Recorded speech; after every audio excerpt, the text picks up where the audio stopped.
সবার জন্য good news, সেটা হলো আপনি এখন থেকে চাইলে 24 ঘন্টার ভিতরে ভাই ads on reels set up নিয়ে আসতে পারেন। স্ক্রিনে দেখতে পাচ্ছেন, দেখেন এখানে আমি কিন্তু অ্যাডস অন রিলস মাত্র 24 ঘন্টার ভিতরে কিন্তু ফেসবুক আমাকে দিয়ে দিস।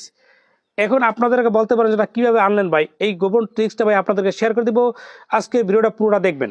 স্ক্রিনে দেখতে পাচ্ছেন আমি কিছু রিলস ভিডিও আপলোড করে কিন্তু এটা ডলার ইনকাম করেছি। দেখেন অলরেডি কিন্তু $52 আমি ইনকাম করেছি, মাত্র কয়েকটা রিলস ভিডিও আমি আপলোড দিয়েছিলাম। এখন আপনারা এই অপশন অবশ্যই পাবেন মাত্র 24 ঘন্টার ভিতরে। সেই গোপন ট্রিক্সটা আমি বলে দিচ্ছি, আমার আইডিকে ফলো রাখুন। ভিডিও যদি আপনার কাছে একটু উপকারী মনে করে অবশ্যই শেয়ার করে দেবেন। শুরুতেই আপনাকে একটা কাজ করে নিতে হবে, সেটা হলো আপনার আইডিতে এবং পেজে কোনো ধরনের সমস্যা আছে কিনা। আপনার আইডিতে এবং পেজে যদি সমস্যা থাকে তাহলে আপনি সারাদিনে যদি রিলস ভিডিও আপলোড দেন, ফেসবুক আপনাকে অ্যাডস অন রিলস অপশন কখনো এবং কোনো দিনও দেবে না। এখানে সমস্যা আছে কিনা সেটা কীভাবে যাচাই করবে আমি দেখে দিচ্ছি। দেখেন আমরা এই ফেসবুকে চলে আসলাম। এরপর দেখেন উপরে একটা 3 লাইন দেখতে পাচ্ছেন, এই 3 লাইনে ট্যাপ দিয়ে দেবেন। ট্যাপ দেওয়ার পর এখানে দেখতে পাচ্ছেন একটা অপশন দেখতে পাচ্ছেন, একটু নিচের দিকে যাওয়ার পর দেখবেন সাপোর্ট ইনবক্স। আপনার কাছে সাপোর্ট ইনবক্স উপরে ক্লিক করে দেবেন। দুটো অপশন কিন্তু চলে আসে দেখতে পাচ্ছেন। এখানে দেখতে পাচ্ছেন রিপোর্ট অ্যাবাউট আদার্স, এই অপশন উপরে ক্লিক করে দেবেন। ক্লিক করে দেখেন এখানে কোনো ধরনের রিপোর্ট নাই, অর্থাৎ এইটা যদি টিক চিহ্ন থাকে তাহলে বোধহয় আপনার আইডিতে কোনো ধরনের সমস্যা নাই। এরপর একটু ব্যাগের দিকে গেলাম। এরপর দেখতে পাচ্ছেন আরেকটা অপশন দেখেন ইউর অ্যালার্ট। আপনার কাছে ইউর অ্যালার্ট উপরে ক্লিক করে দেবেন। আমি ক্লিক করে দিলাম। দেখেন এখানে কিন্তু টিক চিহ্ন, কোনো ধরনের সমস্যা নাই। এটা কিন্তু যাচাই করবেন আপনাদের প্রথমে। এরপরে আর একটু কাজ করতে হবে আপনাকে, সেটা হলো ব্যাগের দিকে গেলাম, যাওয়ার পর জাস্ট আবার ফেসবুকে চলে যাবেন। এরপর উপরে 3 লাইনে ট্যাপ দেবেন। ট্যাপ দেওয়ার পর এখানে দেখতে পাচ্ছেন প্রফেশনাল ড্যাশবোর্ড, এই প্রফেশনাল ড্যাশবোর্ডে ক্লিক করে দেবেন। একটু ক্লিক করার পর দেখেন অনেকগুলো অপশন চলে আসে, একটু নিচের দিকে যাবেন। যাওয়ার পরে এখানে অপশন দেখতে পাচ্ছেন, দেখেন পেজ রিকমেন্ডেশন অথবা প্রোফাইল রিকমেন্ডেশন, এই অপশন ক্লিক করে দেবেন। আমি ক্লিক করে দিলাম। এরপর একটু খেয়াল করে দেখতেন পেজ স্ট্যাটাস লেখা আছে, এই অপশন ক্লিক করে দেবেন। ক্লিক করে দেখবেন যে এখানে দেখবেন পেজ হ্যাজ নো ইস্যু অথবা প্রোফাইল হ্যাজ নো ইস্যু, এই অপশনটা আছে কিনা। যদি গ্রিন কালার থাকে তাহলে বোধহয় কোনো ধরনের সমস্যা নাই। এরপর সবচেয়ে মেইন যে কাজ সেটা আমি এখন দেখে দিচ্ছি কীভাবে 24 ঘন্টার ভিতরে অ্যাডস অন রিলস আনবেন। অর্থাৎ এখন আপনার আইডিতে পেজে কোনো ধরনের সমস্যা নাই, সেটা আপনি আগে বুঝে গেলেন। এরপর আপনাকে যে কাজটা করতে হবে সেটা হলো জাস্ট আপনার ফেসবুকে চলে যাবেন এবং ফেসবুকের কাছে একটা সঠিক নিয়মে আবেদন করতে হবে। যদি আবেদন করতে পারেন তাহলে দেখবেন যে 24 ঘন্টার ভিতরে ads on reels set up চলে আসবে। এই জন্য শুরুতে ফেসবুকে চলে যাবেন। এরপর উপরে 3 লাইন ট্যাপ দেবেন।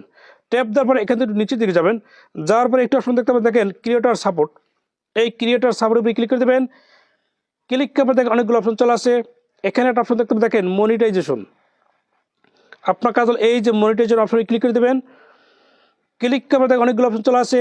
এখানে একটা অপশন দেখতে দেখেন প্রোগ্রাম এলিজিবিলিটি, ভালো করে খেয়াল করুন। এই প্রোগ্রাম এলিজিবিলিটি এই অপশন আপনি ক্লিক করে দেবেন। আমি ক্লিক করে দিলাম।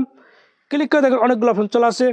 এখানে একটা অপশন দেখতে দেখেন অ্যাডস অন রিলস, স্পষ্ট লেখা আছে। দেখেন কীভাবে আপনি অ্যাডস অন রিলস 24 ঘন্টার ভিতরে নিয়ে আসবেন। এই অ্যাডস অন রিলসের উপরে ক্লিক করে দেবেন। ক্লিক করে জাস্ট এখান থেকে একেবারে নিচের দিকে যাবেন। নিচের দিকে যাওয়ার পর একটা অপশন দেখতে পাচ্ছেন, ভালো করে খেয়াল করে দেখেন। এই যে দেখতে পাচ্ছেন, দেখেন এখানে লেখা আছে নো, লেখা আছে নো। আপনারা এই নোর উপরে ক্লিক করে দেবেন। আমি ক্লিক করে দিলাম।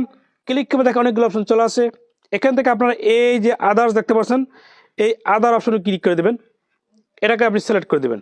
সিলেক্ট করে এই যে একটা বক্স দেখতে পাচ্ছেন, এই বক্স, এই বক্সের ভিতরে আপনাকে কিছু তথ্য ফেসবুকের কাছে লিখে পাঠাতে হবে। যদি সঠিকভাবে পাঠাতে পারেন তাহলে 24 ঘন্টার ভিতরে দেখবে ads on reels set up চলে আসে। আমি একটা লেখা আগে থেকেই লিখে রেখেছিলাম নোটপ্যাডে, জাস্ট আপনি লেখাটা আপনি দেখাচ্ছি। দেখেন এই যেটা লেখা লিখে রেখেছি, এই লেখাটা আপনার হুবহু লিখবেন। শুধু আপনার যে লেখাটা আপনার লিখবেন না, সেটা এই যে দেখতেন একটা প্রোফাইল লিঙ্ক দিয়ে দিছি, অর্থাৎ এটা কিন্তু আমার প্রোফাইলের লিঙ্ক, কিন্তু আপনার প্রোফাইলের লিঙ্ক তো আলাদা। সেই প্রোফাইল লিঙ্ক কীভাবে কপি করতে হয় সেটা ভিডিও শেষে বলিয়ে দেবো।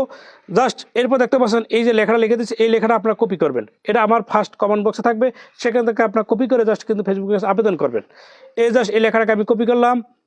আমি একটু কপি করে নিচ্ছি, পুরোটা কপি করতেছি।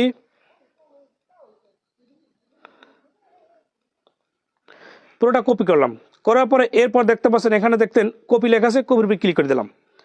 ক্লিক করে জাস্ট আমি ফেসবুকে চলে গেলাম। তারপর এই যে বক্সের ভিতরে জাস্ট এটাকে পেস্ট করে দেবো। আমি ক্লিক করে ধরে রাখলাম।